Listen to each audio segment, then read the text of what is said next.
Hello, you wonderful people, and welcome to another episode of Untitled Reviews. This being a show where I talk about TV shows that are dramas. For today's episode, I'm going to talk about the latest episode of The Good Lord Bird. Another great episode. A lot of really interesting things went down in this episode, so let's break it down. Obviously, we're picking up after last week's episode. Obviously, you know, Frederick's brother's burying him, and obviously it's a whole thing of like, well, you're going to take Onion. It's like, no, Onion's your bird, because Dad left it, and it's like, because Owen's just kind of like, no, I don't want to deal with it. I just want to, basically, I want to live my own life, because obviously they just want to get away from this. They want to be able to have their life. It's like, we've done enough, you know, justice, you know, we spread the word enough that, you know, basically this is such an uphill battle. We've done enough. We've lost enough that we should be able to go. So they went off to figure some stuff out, and they left Bob and Onion.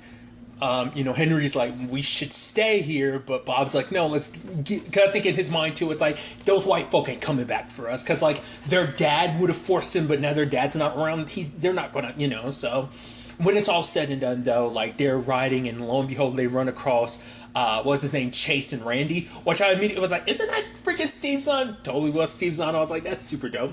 But the fact of the matter is, he's asking all these questions, and obviously you know, Bob is like, you better, you know, girly it up a little bit. He's talking all this stuff about, you know, almost kind of like, you know, it's like, oh, I'm taking my husband Bob. Oh, you don't want to ride with us. You don't want us to go with you because Bob is sick. It's like, oh, that's even more reason why you should ride with me. And then it's like, oh, what do you do by trade? And it's like, well, I sell trim. Now, immediately, my mind was like, oh, yeah, I get it. You're talking about your dad. But then, like, Bob is telling him, like, you don't mean that. And she's like, don't, and, you know, Henry's like, don't tell me what I mean, basically.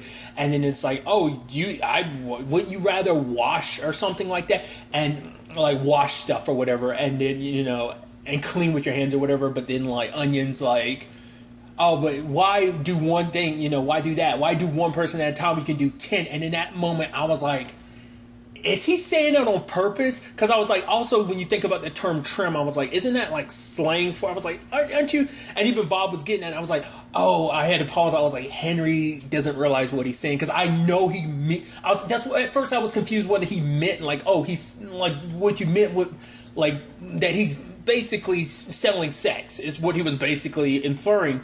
And I was wondering if he was doing it on purpose or not. But the way he was like, no, Bob, I know what I'm talking about. And then it's like, no, he was definitely talking about cutting hair. But him saying that just miscued that whole situation. So it was interesting to hear that conversation from Henry being like, the fact of the matter is, guys, they talk about spit, they talk about this, they talk about that, but then you get a man around a woman, they'll tell you, you know, their best dog, their dreams, and, you know, talk to you about the constellations. And I thought that was such an interesting, like, thing. I mean, it's also like, you know, Onion gets that perspective, because obviously, you know, he talked about in the first episode, like, obviously being an actual boy, it's like you get treated way differently, even if you're, even in some aspects, even if you're a colored girl, you still get treated more, because he even had to spin it. And I'm surprised, I thought that was kind of interesting how they do tie it in that, like, Onion Henry is light skinned, and obviously they constantly refer to him as like red bone. I didn't know that was like a term for someone that's light skinned, but it's like, oh, like, you know, because he having to spin it being like, oh yeah, like, oh,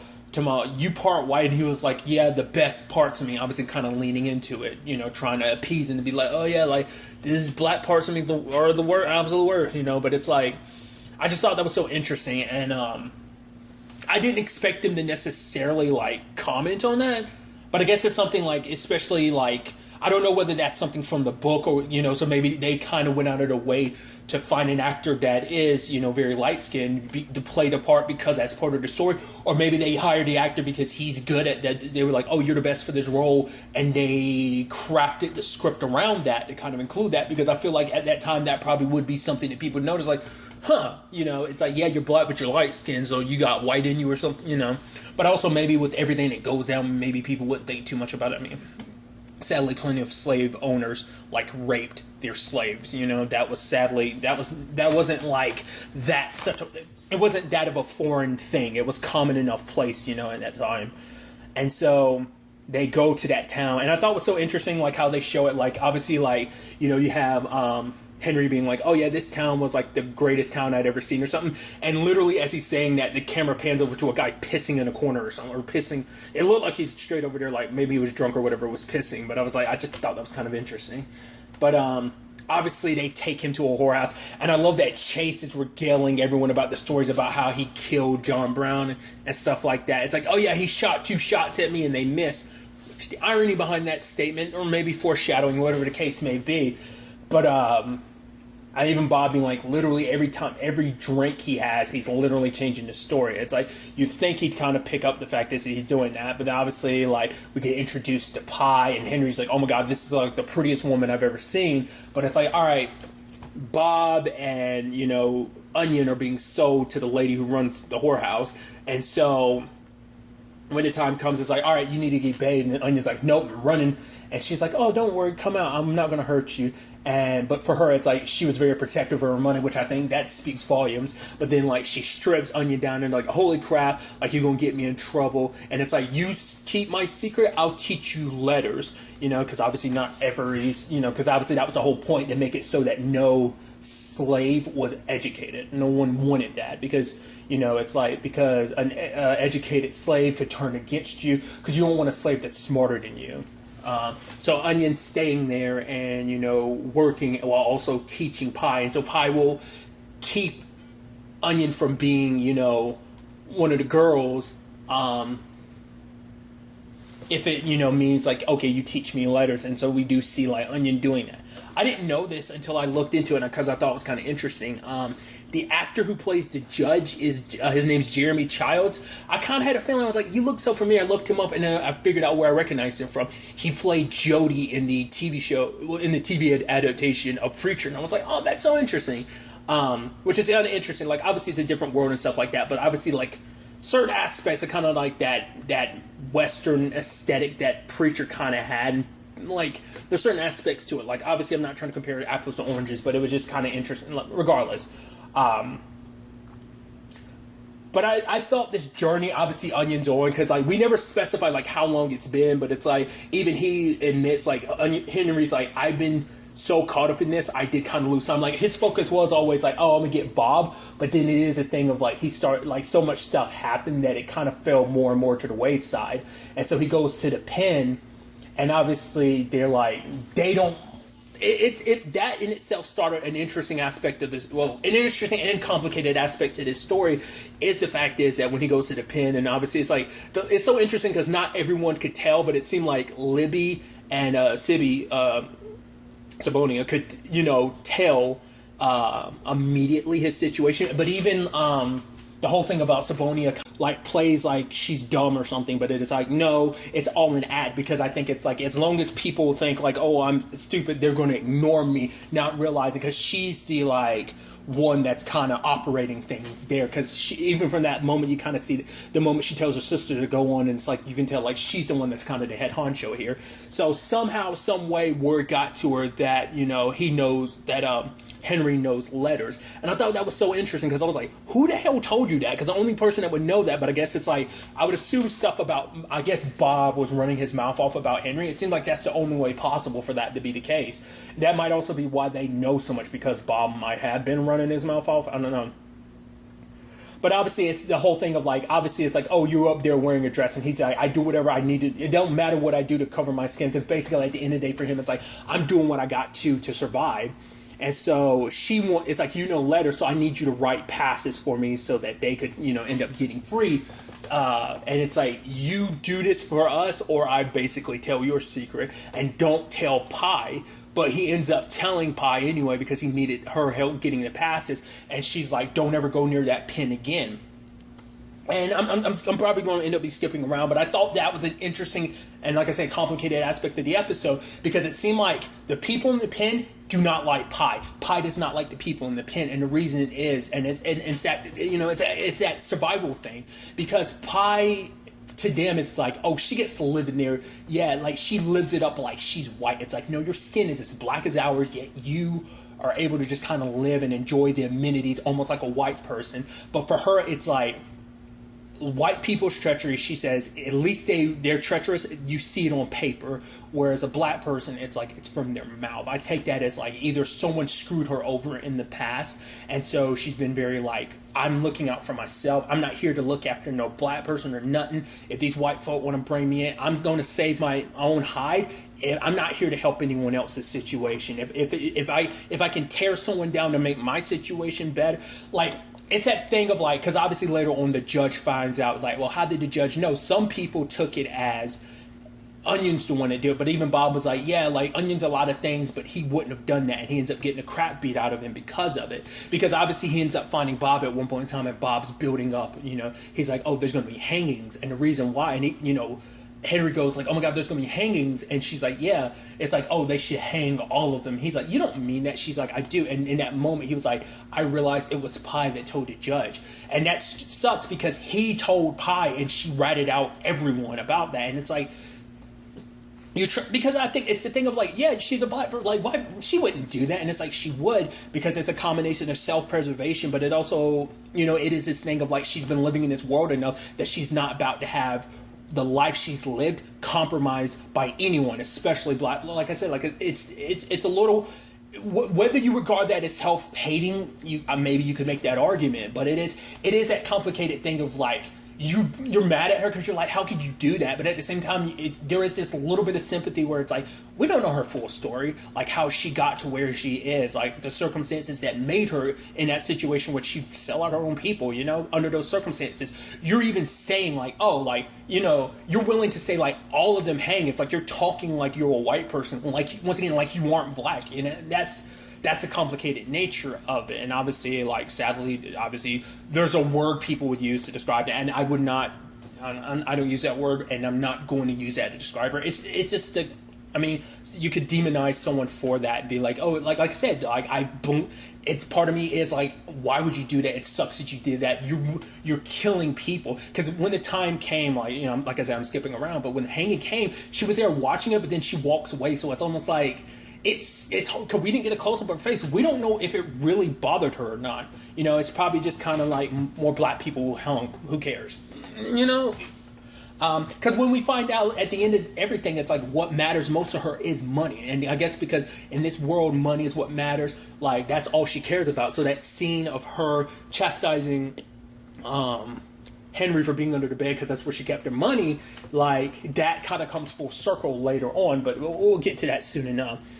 But obviously, Sabonia gets brought in there, and now it's a whole thing of, we know that you're behind this. She's like, the only person that's behind this is me and my sister Libby. I won't give you any other names. And then they have the preacher come over. He's like, and she's like, how can you ask me to do this? Because you're the one that taught me about Jesus. That in his eye, in God's eyes, we are all equal. And it's like, almost like, he's like, but what you were going to do was going to be bad. You were going to run the streets red with blood. And she even admits, because he's like, you were my wife for friends. And she's like, I get it. And she's like, but honestly, you two would have been the first people I killed, because I had to let them know, no matter how much it hurt me, how much I love you guys, I am willing to make sacrifices because this fight is too important. And I was like, that conversation, that moment, you're just like, holy shit, like, because what I want, who I care about is not as important. Because for her, it's like,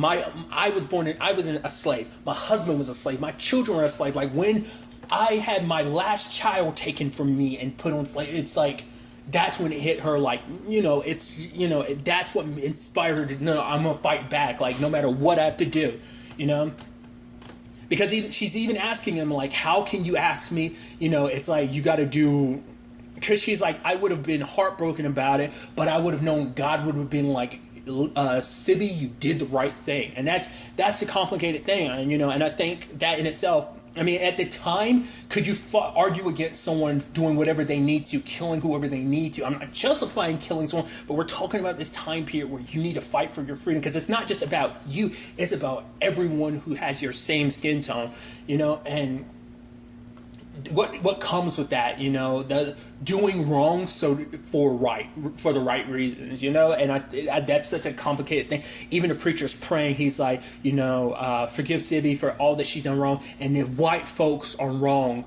forgive us too. And he's like, amen. He's like, all right, you guys want someone to be there, you find someone else, because he's like, I am done with this town. And so because all of what Sibby said, it hit him and made him realize that, you know.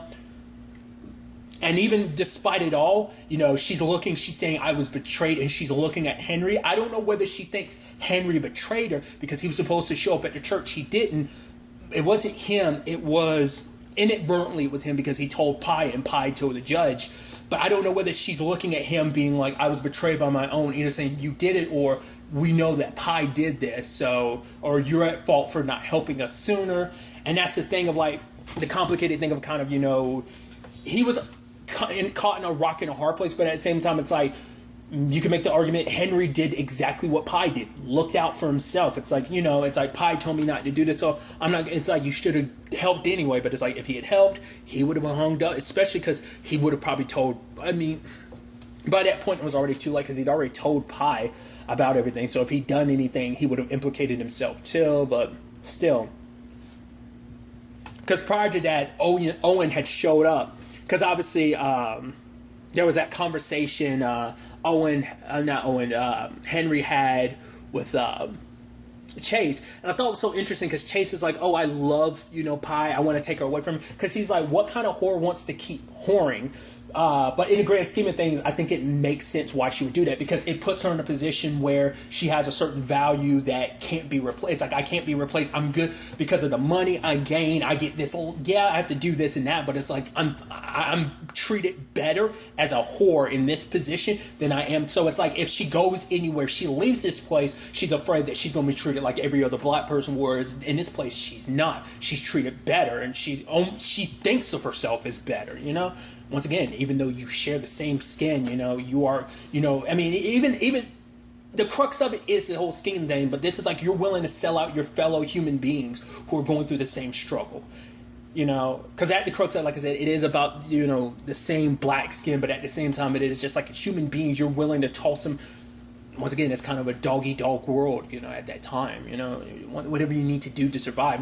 And I think that was a thing that hit Henry, because I don't think Henry had ever experienced that before. Like, wait, selling out your own people because that's all that matters to you, especially, you know. But like, obviously Chase was like, he wanted to, you know, get away with Pi, and he's like, honestly, you know, you're a hard work. It's slow work, but you know, Henry's like, you can take me and Bob. And it's like, who's Bob? And it's like, kind of shows you ahead of time, like, he's not in this for the best of reasons, because it's probably for him, it's just like, oh, you're a pretty young thing. Because who was it that was referring? Oh, because it was like Pi called him like ugliness or whatever. Because he's like, oh, she's like basically saying he's an ugly ass girl. But I think it's just like having another quote unquote pretty woman around you. I think that's what. So it's like, oh, Bob, I don't give it. I could take one of you. I'd rather take you, Henrietta, than Bob. It's like that kind of shows. I think more so than anything, you're thinking with your pecker and not, you know, with your heart. You don't have like the best intention. It's still that thing where you just. You kind of feel bad for Chase, because you're kind of like, oh, he seemed like a decent enough guy. But I mean, being a decent enough guy doesn't take away from the decent enough in certain aspects. Doesn't take away from the fact is that he's a piece of shit human being because he supports slavery. You know, so you got to keep that in mind too. I mean, that's also the complicated thing about human beings in general. Just because, oh, this aspect of you I've seen, like, oh, I mean, it's a great example to use. I'll say there's a superhero show I've watched recently, I won't go into spoilers, where a character isn't who you think they are because they're presented one way and then you find out their true intentions. It's that thing of like, oh yeah, all this other stuff about you doesn't matter because this other thing is such a glaring, terrible thing about you that's all that matters. Doesn't matter if you were, I mean, because obviously it takes away all the other stuff because it's like, oh, that was all a lie anyway. You get what I'm trying to say. So it's like, no matter how much of a like, oh, he seems sweet and genuine, it's like, doesn't matter. He still supports slavery. He still sucks as a human being, you know? But obviously Owen was like, you should have stayed. We were coming back for you and Bob. And I think maybe Henry was probably thinking like, oh, they weren't going to. It's like, no, we came back to find you. The one reason I'm here is because we're looking for you, but also because of, you know, we're going to run this street red with everybody's blood, you know, anyone that's a pro-slaver. So when the time comes, you know, because obviously we see Henry gets drunk because obviously like it weighs on him, the guilt. But that says a lot that he's up there drinking himself to a stupor because he feels bad about it. Pie doesn't give a shit. And when the gunfire start going, and then he's like, Pie, come on. What's she do? The first thing she's going is like, my money. It's all that matters. So once again, showing you that's what matters to her. And it costs her life in the end because her place explodes. So maybe she survived. Probably didn't. I love that it's like, oh, guns are flying and everything, and obviously he wants to shoot the guy that was beating up Bob and was threatening him earlier, but it's like, no, back away, and he shoots open the cage, because I think for him it's like, it's redemption. For the fact is, those 9 people that were hung because they were trying to set all of this free, try to do the right thing, and then like, I kind of, so I think this in his mind is probably his redemption. So he grabs Bob. Bullets are flying everywhere. Lo and behold, like, who's there? John Brown himself. I was like, oh, that's so interesting. I didn't expect you to... but maybe you could make the argument that's why his sons came looking for him, because it's like their dad would probably like, where's Onion? You were supposed to take care of Onion, because I'm wondering in the next episode we get to find out what he's been up to. Because, like I said, all they say is sometime later. It's been some time, because obviously his beard's grown out more too, so we don't know the ins and outs of it, but... I love him being reunited. It's like, oh, my son told you that you were drinking. He was like, yes, I was, sir. And it's just like, it's like the battle was going on. He's telling his sons to quote some stuff from the Bible. And he's like, and then another son is like, damn it, Dad. And another son has to finish the quote and everything. And it was just this, like, obviously a little bit of levity to it and stuff like that. He was like, have you been reading the Bible at all? He's like, no, sir, but I have been thinking about godly things. And he was like, you have been? He's like, I think, you hear that, boys? That just might be good. Or I forgot the exact wording. I'm butchering it. But for him, it was just kind of like, it's like, oh, like Onion's with us, our lucky charm. She's, the fountain. Because it also explains where Owen got the good luck bird feather from. Good Lord bird feather from. Most likely by that time, like, he'd already reunited with his dad, and his dad had brought it. Maybe not. Maybe there's something else to that. But I do like that being the... I mean, obviously, it's the title of the show and the book that it's based on, but it being this symbol that keeps popping up. I'm sure we're probably going to see one, like, every episode. But I just thought that was so interesting. And obviously, it's like, John has got his guns out, saying that, the Lord is kind of against them for being pro-slavers, and then people had set up a cannon behind him, and he's got his guns pointed out, and Chase comes out ready, and he's like, oh shit, cannon fires, blows him to pieces, and then John just kind of turns around, and that's what I mean, he's just such a lucky son of a bitch. Like, it just seems like things kind of work out for him, but he also, he said to himself, like, Onion's your lucky charm and everything, but it's just kind of, it almost seems like he's flying by he definitely is flying by the seat of his pants, but it's kind of like, all right, let's get out of here. They end up running into the preacher, but Onion stops John from shooting him. It's like, he's a preacher, and he's like, he's like, but the preacher's like, no, I'm a child of God, because he sees the righteousness in all of this, because even the thing around his neck, it's civvies, so he's the streets has run red, and he's kind of been born anew through this righteousness of seeing like what was, what Sibby was talking about. He sees things, so they end up letting him go. So I'm sure he just kind of continues on, kind of being wanting to free people now and fight for what he believes is right. So luckily Bob Brent gets brought along, so does the dude that they're with. That dude, he looks so familiar. I know him from something, I just don't know off the top of my head. I should have looked into it before I did this recording, but the other one, it's like, because Bob, he was like, oh, who's your friend? And Bob's like, he's not my friend. It's like, well, come, you're right, we're all brothers in this fight, come join us. So they leave, and obviously it's like, Henry's talking about the fact of the matter is, he's like, they said, he's like, they said, no, John said be with peace, but he ain't doing nothing peacefully. But then Henry's like, in that moment for him, it's like, I'm totally fine with that. Basically, like, you want to kill, like, it lit a fire in him, because before he was a little hesitant about it, because it's like he'd never seen that level of violence before. But I think this time it's like, no, what these people are, and it's like, we see, like, obviously they killed everyone, we see the judge is dead.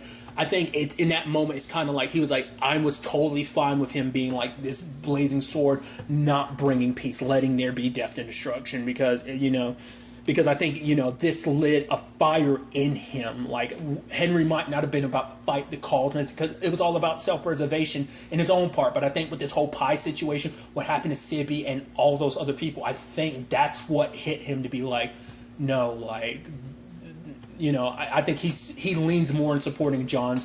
The ones like it was just about making sure it wasn't him that ends up dead, but I think this made him go like, no, like I'm 100% supporting his decision if it means kind of preventing stuff like that happening again. So a lot of stuff, a lot of stuff that kind of leaves you weight on your mind and your heart, But I'm really interested to see where all of this ends up taking us going forward into the next episode. But really, that's all I want to talk about. So the next time we meet, be happy, be safe, live life to the fullest, enjoy it. Good day and good